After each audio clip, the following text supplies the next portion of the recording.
പരിശുദ്ധ ദൈവമാതാവിനും തിരുക്കുമാരനും 1000 നന്ദി. ഞാൻ മെറി ജിബിൻ, മാപ്രാണം, ഇരിഞ്ഞാലക്കുട രൂപത, തൃശ്ശൂരിൽ നിന്ന് വരുന്നു. ഇതെൻ്റെ മകനാണ് ജോർജ്. 5 വർഷം കഴിഞ്ഞാണ് ഞങ്ങൾക്ക് ജോർജ് ഉണ്ടായത്. അവനുണ്ടായതിന് ശേഷം അമ്മേ, അപ്പ, അപ്പച്ച എന്നൊക്കെയുള്ളൊരു വിളി കേൾക്കാൻ, അവൻ വർത്തമാനം പറയുന്നതെന്ന് കേൾക്കാൻ ഞങ്ങൾ ഒരുപാട് കൊതിച്ചിട്ടുണ്ട്.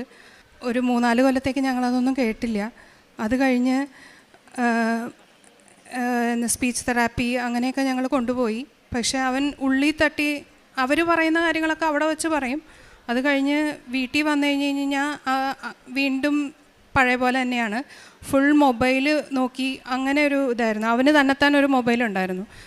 അപ്പോൾ ഞാൻ ഒരു ദിവസം ഭയങ്കരമായിട്ട് കരഞ്ഞ് ദൈവത്തിൻ്റെ മുമ്പിൽ കരഞ്ഞ് പ്രാർത്ഥിച്ചു. അപ്പോൾ അവൻ ആ മൊബൈൽ എൻ്റെ കയ്യിൽ കൊണ്ട് തന്നിട്ട് പറഞ്ഞു, ഇനി എനിക്കിത് വേണ്ടാന്ന് പറഞ്ഞു. അമ്മ ആ നേരത്ത് ഉടമ്പടിയിലായിരുന്നു. ആ ഉടമ്പടി എടുത്തതിന് ശേഷമാണ് അവനങ്ങനെ ചെയ്തത്.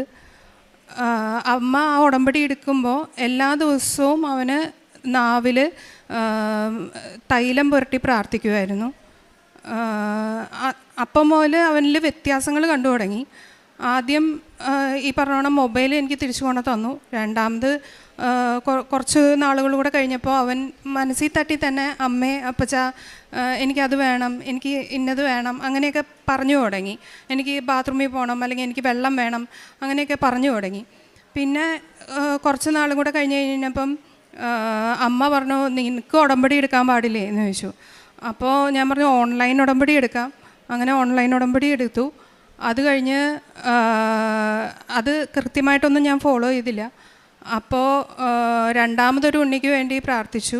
അത് ലൈറ്റ് എ ക്യാൻഡിൽ പ്രെയർ വഴിയാണ് പ്രാർത്ഥിച്ചത്. ഉണ്ണിയായിട്ട് ഞാൻ ഉടമ്പടി എടുക്കാണ്ട് നടക്കണ കണ്ടപ്പോൾ അമ്മ പറഞ്ഞു, ഞാൻ 2 ഉണ്ണികളെ നോക്കിക്കോളാം, നീ പോയി ഉടമ്പടി എടുക്കാൻ പറഞ്ഞു. അങ്ങനെ ഞാൻ ഉടമ്പടി എടുത്തു. ഉടമ്പടി എടുത്തതിന് ശേഷം ഞാൻ വീട്ടിൽ വന്ന് എല്ലാ ദിവസവും അവന് തൈലം പറ്റി പ്രാർത്ഥിക്കുമായിരുന്നു. അതിനുശേഷം അതുവരെ അവൻ ഒരു കാര്യത്തിൽ 5 സെക്കൻഡിൽ കൂടുതൽ അവന് ശ്രദ്ധിക്കാൻ പറ്റില്ല. പല പല കാര്യങ്ങളിലേക്ക് ചിന്തിക്കും. അവനെ അറ്റൻഷൻ ഡെഫിഷ്യൻ്റ് ഹൈപ്പർ ആക്ടിവിറ്റി എന്നാണ് പറഞ്ഞിരുന്നത്. എല്ലാ തെറാപ്പിസ്റ്റുകളും അതാണ് പറഞ്ഞത്. ഇപ്പോൾ അവൻ ഹൈപ്പർ ആക്റ്റീവാണ്, പക്ഷേ അറ്റൻഷൻ അവന് കൂടി വരുന്നുണ്ടെന്ന് തെറാപ്പിസ്റ്റ് പറഞ്ഞു. ഇനി അവന് തെറാപ്പിയുടെ ഒന്നും ആവശ്യമില്ല എന്നും പറഞ്ഞു. NIPMR എന്ന് പറഞ്ഞ നാഷണൽ ഇൻസ്റ്റിറ്റ്യൂട്ടിൽ നിന്നാണ് ഇത് പറഞ്ഞത്. അതിൻ്റെ സർട്ടിഫിക്കറ്റ് ഇവിടെ കൊടുത്തിട്ടുണ്ട്.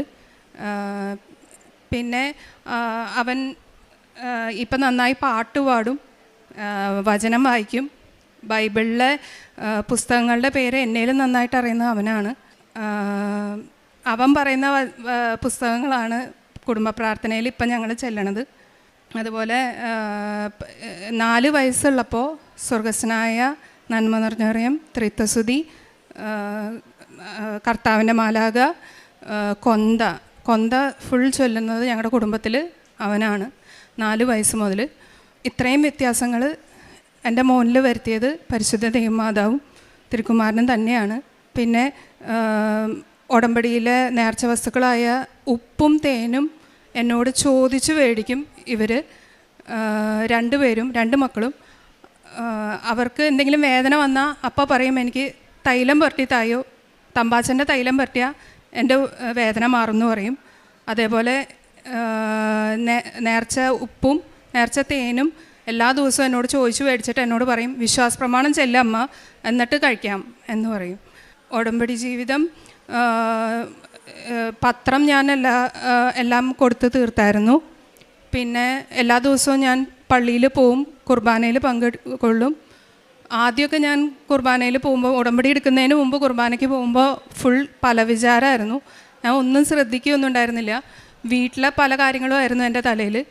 പക്ഷേ ഉടമ്പടി ജീവിതം തുടങ്ങിയതിന് ശേഷം കൃത്യമായിട്ട് കുർബാനയിൽ പറയുന്ന ഓരോ വാക്കുകളും ശ്രദ്ധിച്ച് ഞാൻ കുർബാന കൂടാൻ തുടങ്ങി. പിന്നെ മറ്റുള്ളവരെ സഹായിക്കാനും ഇതൊക്കെ അവർ കൈ നീട്ടുമ്പോൾ ചെയ്യാറുണ്ട്. 2023 ഏപ്രിൽ 4-ാം തീയതിയാണ് ഞാൻ ഉടമ്പടി എടുത്തത്. ഉടമ്പടി എന്താണെന്നറിയാതെയാണ് ഞാനിവിടെ വന്നത്.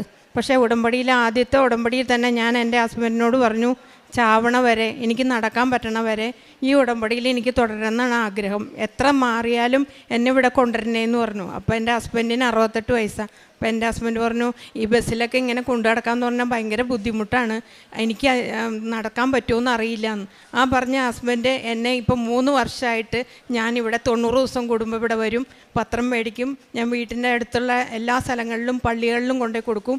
പ്രേക്ഷിത പ്രവർത്തനമായിട്ട് ഞാൻ കാരുണ്യ പ്രവൃത്തികളും ധർമ്മങ്ങളും ദാനങ്ങളും എല്ലാം ചെയ്യുന്നുണ്ട്.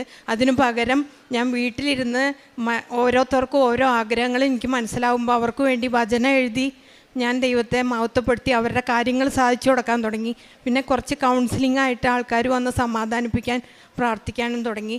എൻ്റെ വീട്ടിൽ ഞാൻ മാതാവ് 2 പ്രാവശ്യം പ്രത്യക്ഷപ്പെട്ട് എന്നോട് പറഞ്ഞു, ഒന്ന് എൻ്റെ മോന് കൊച്ചുണ്ടാവുമെന്നും അത് 9-ാം തീയതി ആണെന്നും പറഞ്ഞു. എൻ്റെ അമ്മയുടെ ആണ്ടായിരുന്നു 9-ാം തീയതി. നവംബർ 9-ന് നീ കൊച്ചിനെ എടുക്കാൻ റെഡി ആയിക്കോളാൻ പറഞ്ഞു. അതിനു മുമ്പ് കുറേ തടസ്സങ്ങളുണ്ടായി. അവൾ 5-ാം മാസത്തിൽ ഡെലിവറി ആവുമെന്ന് പറഞ്ഞ് ഡോക്ടർ പറഞ്ഞിട്ട് അത് സ്റ്റിച്ചിട്ടിട്ട് കൃത്യം നവംബർ 8-ന് രാത്രി പ്രസവിച്ചു. 9-ന് എൻ്റെ കയ്യിലേക്ക് കൊച്ചിനെ കിട്ടി. പിന്നെ ഞാൻ സങ്കടപ്പെട്ടുകൊണ്ടിരിക്കുമ്പോൾ നീ എന്തിനാ സങ്കടപ്പെടണേന്ന് ചോദിച്ചപ്പോൾ ഞാൻ പറഞ്ഞു, ജോർജ് മിണ്ടി തുടങ്ങിയിട്ടില്ല എന്ന് പറഞ്ഞു. അപ്പോൾ എന്നോട് പറഞ്ഞു, ഇങ്ങോട്ട് വന്നേടാ മോനെ എന്ന് പറഞ്ഞു മാതാവും നെഞ്ചത്തിൻ്റെ അടുപ്പിലേക്ക് അടുപ്പിച്ചിട്ട് പറഞ്ഞു, 5 സെൻറ്റൻസ് ഇംഗ്ലീഷും 5 സെൻറ്റൻസും മലയാളവും പറയാൻ പറഞ്ഞു. അവനത് പറയണമായിട്ട് ഞാൻ കണ്ട വഴിക്ക് ഞാൻ മരിയോട് പറഞ്ഞു, എൻ്റെ മോളോട് പറഞ്ഞു, ഇപ്പം തന്നെ നീ ഉടമ്പടി എടുക്കണം, അവന് മാറ്റം വരും, മാതാവ് തൊട്ടിട്ടുണ്ടെന്ന് പറഞ്ഞു. എനിക്ക് എൻ്റെ വീട്ടിലല്ല, ഇപ്പോൾ നാട്ടിലേക്ക് ഞാൻ ഇറങ്ങി പ്രവർത്തിക്കാൻ തുടങ്ങി. എൻ്റെ അനുഭവങ്ങൾ പറഞ്ഞിട്ടാണ് ഞാൻ പത്രം കൊടുക്കുക. എൻ്റെ അനുഭവങ്ങളിൽ കൂടെയാണ് ഞാൻ മറ്റുള്ളവരെ വിശ്വസിപ്പിക്കുക.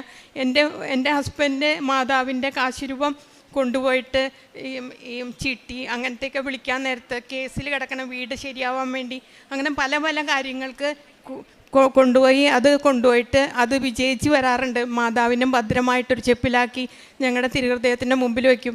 ഞാൻ എവിടെ പോയാലും ഹസ്ബൻഡ് പറയും, ഇത് കൊണ്ടുപോകല്ലേട്ട്, ഇത് ഇവിടെ ഇരിക്കട്ടെ, നഷ്ടപ്പെട്ടു പോകുന്നു. ഞങ്ങളുടെ ഫാമിലി മുഴുവൻ പ്രാർത്ഥനയിലായി.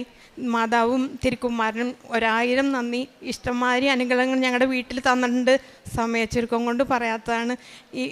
ഇവിടെ വന്നാൽ നമ്മൾ പറയണേലും കൂടുതൽ അനുഗ്രഹം വീട്ടിലേക്ക് വരും, ഉറപ്പാണ്. നമ്മൾ നടക്കില്ല എന്ന് പറയുന്ന കാര്യങ്ങൾ മാത്രം നടത്തുന്ന ആളാണ് സഞ്ചാരി മാതാവ്. എനിക്ക് ഉറച്ച വിശ്വാസമുണ്ട്. ഇരിഞ്ഞാലക്കുട ഡോൺ ബോസ്കോ സ്കൂളിൽ നിന്ന് ജോർജിനെ പറഞ്ഞു വിട്ടതാണ്. UKG പഠിക്കുമ്പോൾ അവന് അടങ്ങിയിരിക്കാൻ പറ്റില്ല, മറ്റു കുട്ടികളെ ഉപദ്രവിക്കണു, ഇതൊക്കെ പറഞ്ഞിട്ടായിരുന്നു പറഞ്ഞു വിട്ടത്. ഇപ്പോൾ അവൻ സെൻറ്റ് സേവിയർ മാപ്രാണം സ്കൂളിലാണ് പഠിക്കുന്നത്. DCL പോലത്തെ പരീക്ഷകളിലൊക്കെ A ഗ്രേഡാണ് അവന്. താങ്ക് യു അമ്മേ, താങ്ക് യു ഈശോയെ. അമ്മേ, എൻ്റെ അമ്മേ, എൻ്റെ ഈശോയുടെ അമ്മേ, അമ്മേ എൻ്റെ അമ്മേ, എൻ്റെ ഈശോ തന്നൊരമ്മേ, അമ്മേ എൻ്റെ അമ്മേ, എൻ്റെ ഈശോയുടെ അമ്മേ, അമ്മേ എൻ്റെ അമ്മേ, എനിക്കീശോ തന്നൊരമ്മേ, തലമുറകൾ തോറും പാടം ഭാഗ്യവതി അമ്മ, ജപമണിമാലകളിൽ ഉയരും പുണ്യതേ അമ്മമ്മ, പറുദീസയായി അമ്മ ഈശോയ്ക്ക് വളരാൻ, പുണ്യശ്രമമായി അമ്മ ഈശോയ്ക്കു വളരാം. ഊമർ സംസാരിക്കുന്നതും വികലാംഗർ സുഖം പ്രാപിക്കുന്നതും മുടന്തർ നടക്കുന്നതും അന്ധർ കാഴ്ച പ്രാപിക്കുന്നതും കണ്ട് ജനക്കൂട്ടം വിസ്മയിച്ചു. അവർ ഇസ്രായേലിൻ്റെ ദൈവത്തെ മഹത്വപ്പെടുത്തി. വിശുദ്ധ മത്തായിയുടെ സുവിശേഷം 15-ാം അധ്യായം 31-ാം തിരുവചനമാണ് നാം വായിച്ചു കേട്ടത്. ഇന്ന് മെറി ജിബിനും തൻ്റെ അമ്മയും തൻ്റെ കുഞ്ഞും ഈ അൾത്താരിയിൽ ഈ മകന് ഇന്ന് national institute of physical medicine and rehabilitation സെൻറ്ററിൽ നിന്നുള്ള കിട്ടിയ സർട്ടിഫിക്കറ്റുമൊക്കെ ആയിട്ട് തൻ്റെ മകൻ ഇന്ന് എത്രമാത്രം സൗഖ്യപ്പെട്ടു. ആ മകൻ ഇങ്ങനെയൊന്നും ആയിരുന്നില്ല, ഇതെല്ലാം നാം കേട്ടതാണ്, അവൻ എങ്ങനെയായിരുന്നു എന്ന്.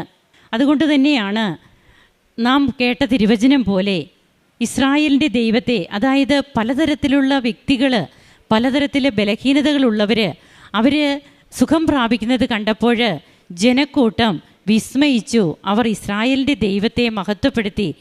കൃപാസനം എന്ന ബെത്സൈദ കുളക്കരയിൽ ഇത് തന്നെയാണ് നടക്കുക.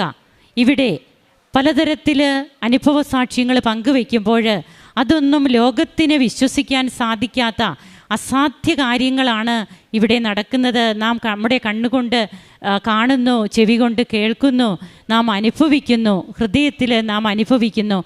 ഇതാണ് ഇവിടെ നടന്നുകൊണ്ടിരിക്കുക. അപ്പോൾ ഇന്ന് ഈ കുടുംബം ഇവിടെ വന്ന് സാക്ഷ്യം പങ്കുവയ്ക്കുമ്പോൾ അവർക്ക് കിട്ടിയ ഒത്തിരിയേറെ കാര്യങ്ങൾ അവർ പറഞ്ഞു. അതെല്ലാം നാം കേട്ടതാണ്. നമുക്ക് കരങ്ങളടിച്ച് ദൈവത്തിരുനാമത്തെ മഹത്വപ്പെടുത്താം. ഈശോയ്ക്കും അമ്മയ്ക്കും നന്ദി പറയാം.